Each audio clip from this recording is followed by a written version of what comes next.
मातेवाचे सुवार्तेंतलो जेजूच्या कष्ट मरणाचो वृत्तांत ऐकताना मातेवाच्या देवशास्त्राच्यो विविध कुशी जिवाळ जातात. या वृत्तांतांत हरेक पात्रधारीन चलची रीत वा तांचे उलोवणे आमी गुमानांत घेवचें पडटा. दाखल्याक पिलाताचे बायलेचें सपन जे मातेवाचे सुवार्तेंत मात्र आसचें, जेजूच्या कष्ट मरणांतय सर्व पात्रधारींच्या मानवभावाचो सारांश म्हणयेत. तिका जेजू उदेशीन पडून वचूंक ना, बगर तिका तिचे मात्र पडून गेला. तिने सपनांत जायतें सोंसलां देखून पिलातागताचे कबरेक वचनाका म्हणटा शिवाय जेजू निरपराधी म्हणले वरवीं न्हय.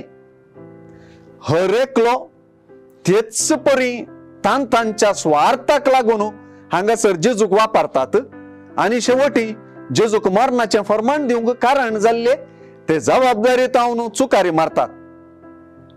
ह्या सगळ्यांत जेजूचें कष्ट मरण पवित्र पुस्तकीन ताचे विशीं बरयलेलें संपूर्ण जावप म्हणलें एकडच्यान तर, आनी एकडच्यान आपल्या कष्ट मरणा विशीं जेजून पयलेंच सांगलेलें आनी आपल्या शिसांच्या वर्तना विशीं पयलेंच सांगून दिलेलें शेवटाक पावता तें हे पाशावांचे काणयेंत प्रवाद जारी जावप म्हणले परी स्पष्टपणे दिसून येता.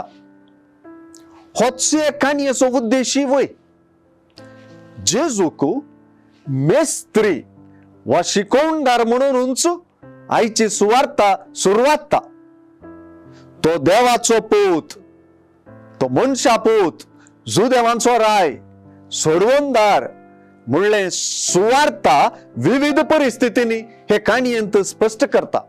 दाखल्याक ती 3 पावटी कुर्सारुमकरच्या जेजूची निंदा करतले, तुकाच बाचाव कर वा तो सोडवून दी म्हणले उच्चारतात. ह्या मुखांतर वाचप्याक अव्यक्त रितीन जेजू सोडवण हाडतलो, बाचावी हाडतलो वा सोडवणदार म्हणली ख्रिस्तशास्त्रीय गजाल दामून सांगतात. जेजून बापाक 2 पावटी उलो मारच्यांत ताचे दैविक पूतपण व्यक्त जाता आणि तो देवाचो पूत म्हणली गजाल पुनरुच्चार जाता.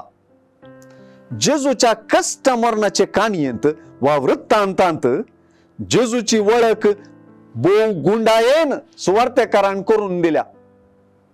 3ऱ्या दिसा जिवंत उठतलो म्हणल्यार जेजूची उतरांच उल्लेख करण, हे दिसेन जेजूच्या फोंडाक पारो दवरन सुवार्ता आणि काणी मुकल्या जेजूच्या पुनर्जीवनपणाच्या गणिताक वाचप्यांक आयती करता.